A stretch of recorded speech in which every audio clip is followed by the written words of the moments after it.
Hi everybody, it's Terry Ryder from Hotspotting, and this is my weekly feature, The War on Media Misinformation. Today I'm going to give you something that you're most unlikely to get from mainstream media, our major newspapers or the ABC, and that is some of the more positive news that's happening out there impacting on real estate markets across the country. There's plenty of it, there's lots of it. It's coming through daily in our research across the country, looking for information to inform our reports about real estate markets across Australia. We're coming across a lot of really positive and upbeat scraps of information that are really relevant to people in making choices about real estate investment or home purchase or sale. But they're unlikely to be featured in our major newspapers and other forms of mainstream media because they have an addiction to screaming negatives. So to try and balance things a little bit, here are some of the more positive things that are out there, which I think you need to know about. In no particular order, firstly, the latest housing affordability report, this is one that's published jointly by Adelaide Bank in conjunction with the Real Estate Institute of Australia, shows that every state and territory has seen a recent improvement in housing affordability. This is focusing on the September quarter, all except Queensland, where affordability has remained stable. The biggest improvement has been in New South Wales, and no doubt that's got something to do with recent decline in prices in Sydney. How much the decline depends on whose figures you believe. The latest figures from the Australian Bureau of Statistics are quite moderate in terms of their charting of the decline in prices in Sydney and Melbourne. But certainly there's now been an improvement in affordability in New South Wales, and we've seen a big uptick in the activity of first home buyers in Sydney as well as in Melbourne in the last 12 months. But affordability is generally improved around the country. It's not just about price levels, it's also about wages. Wages have been nudging upwards, although not as much as some of the regulators would like. And also interest rates are still very low, and that's a factor in affordability as well. This week's announcement from APRA is very, very important for property markets. They have decided to end the 30% limit on interest-only mortgage lending that they instituted in March 2017. So about 18 months ago, they brought in this cap to try and, as they saw it, reduce the amount of higher risk lending in the housing market. They've announced that they feel that particular limit on lenders has served its purpose, not needed anymore. So from January the 1st, that will end. And that's going to be another piece of positive news in terms of what's happening out there in the lending market. That's very, very important because restrictions or tighter criteria with lending has become a problem. It's not as big a problem as media is making out, but certainly it's a problem. And this will be part of a series of measures, and there'll be a few other things I'll mention as I go through this list of positive stories that mean that it seems to me that it's going to be easier to get loans as we get to 2019. Another positive story is that this year has been, according to some reports, the year of the renovation. Home renovations across the country this year have hit a record high. The latest official figures from the Bureau of Statistics show that private investment in alterations and additions of homes are at a historic high. In the September quarter, it was almost $10 billion. That's 11% higher than a year ago.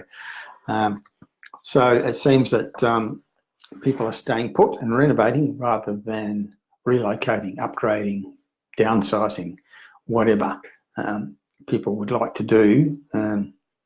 Part of the reason for that, I'm sure, is that the costs of selling and buying again, with stamp duty and all the other costs, are ridiculously high in this country. So it makes sense to stay put and renovate. So that's what a lot of people obviously are choosing to do.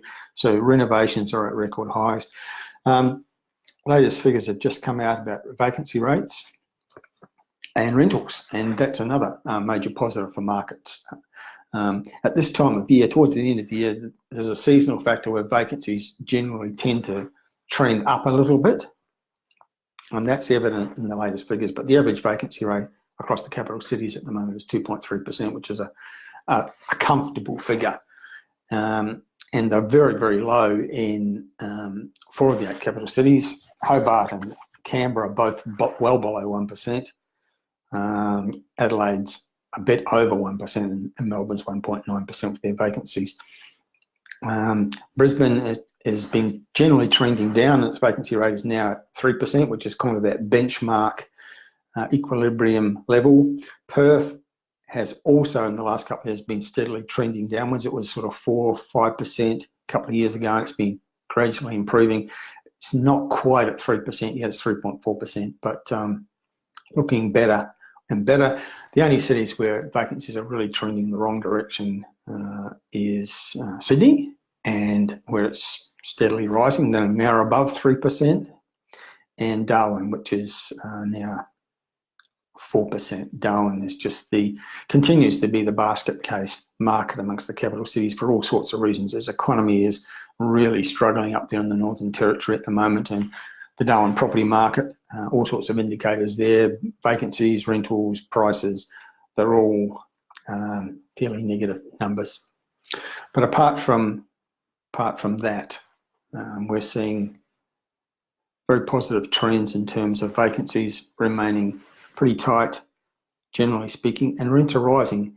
National average, house rents are up about 2% and apartment rents are up about 4%. That's the national average in annual terms, but in the capital cities, rents have risen by more than that in 6 of the 8 capital cities. The 2 where rents have fallen are the ones I just mentioned, Sydney and Darwin, where vacancies are trending in the wrong direction. But the other 6 cities have all had pretty solid increases in rentals. Media sort of thinks that median price movements is the only barometer by which you measure what's happening with property markets. Well, we feel that there are lots of other barometers you can use: sales volumes,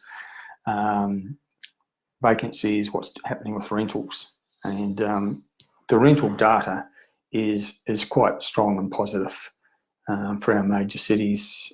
Headed by Canberra, apartment rents are up 6% in Canberra, and Hobart, where vacancies are the lowest, house rents have risen in annual terms 11%, and apartment rents have risen 9%. So it's a really strong rental growth performance in both Hobart and Canberra, and in some of the other cities like Brisbane, Adelaide and Melbourne, where vacancies are still quite low. We've seen pretty solid rental growth there as well.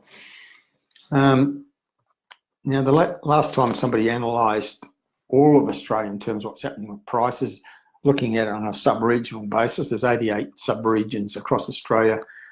These are the regions that the Australian Bureau of Statistics use to collect data of all sorts of things. But when you look at it from a price viewpoint, and CoreLogic did recently found that around half of them prices have risen in the last 12 months. It's very different from what the general headlines you're seeing in media with saying prices falling across Australia, which is just rubbish. But a lot of people don't realise it's rubbish because they just absorb the headline and they don't read the detail.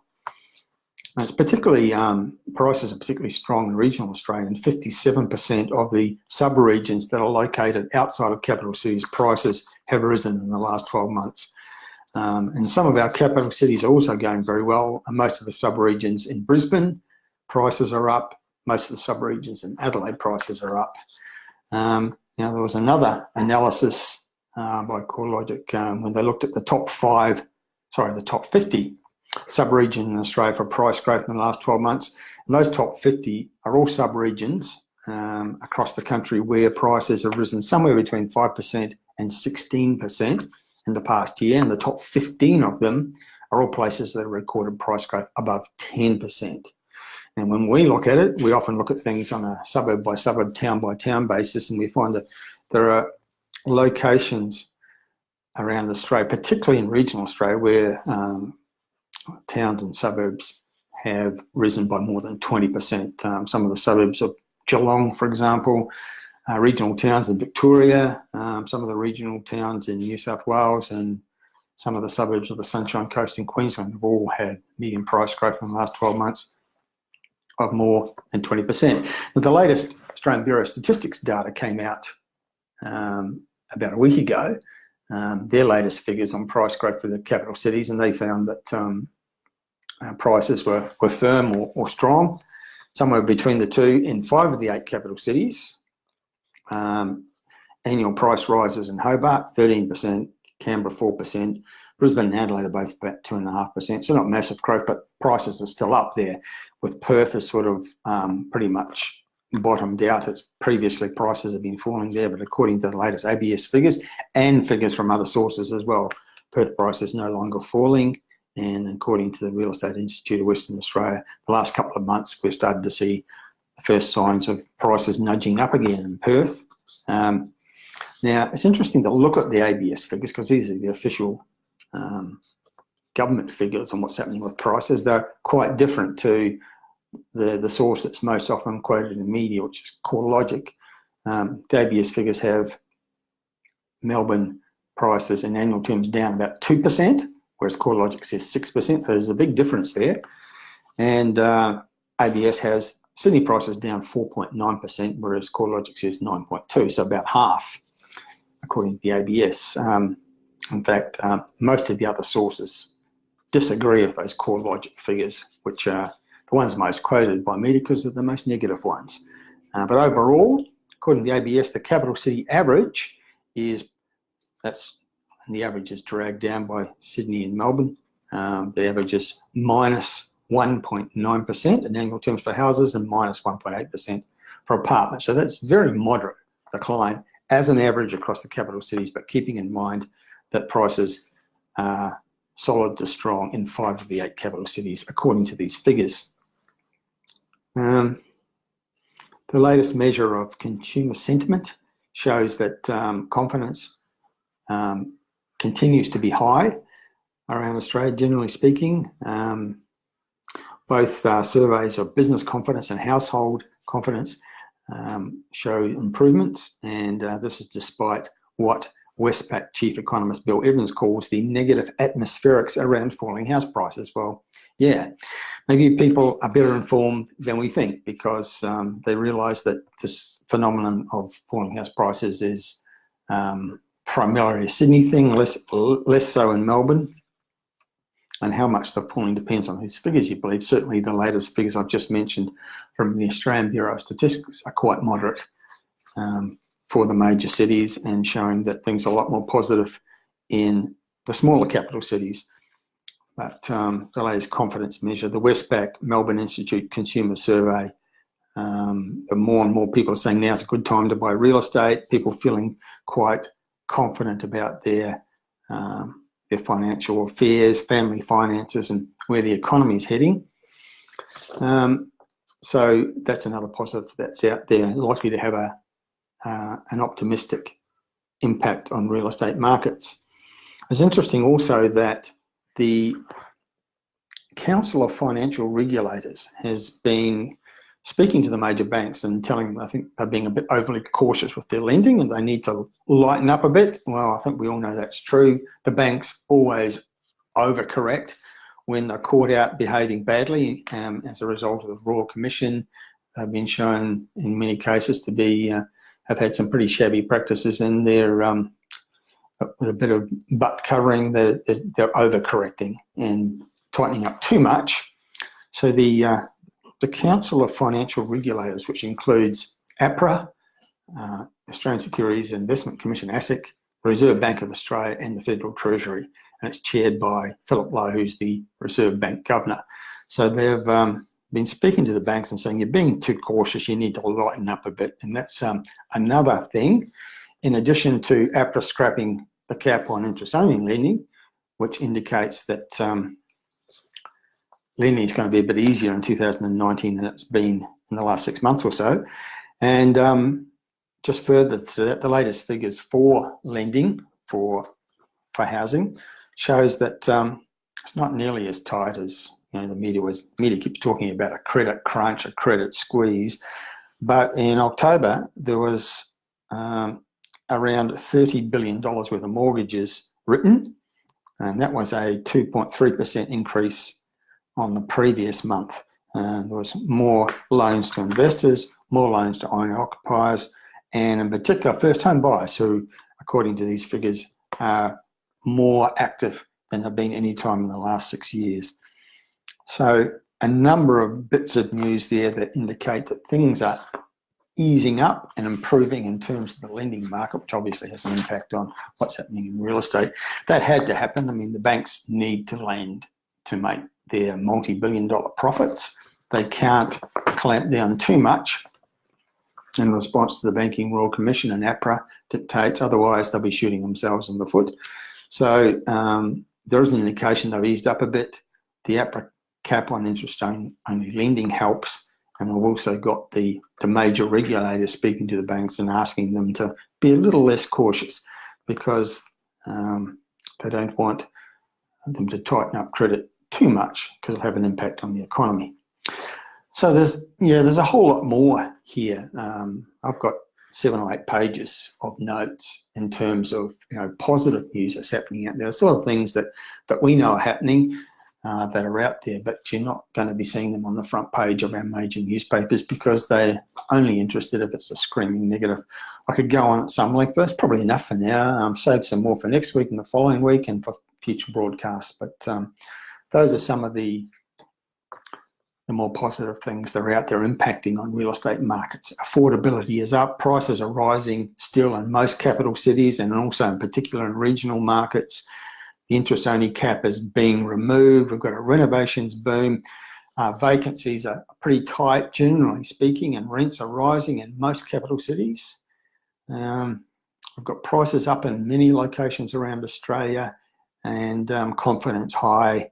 And the shackles on lending are starting to be loosened according to a number of the items that have come through recently, which I've just presented to you. I hope you found that useful, interesting and informative.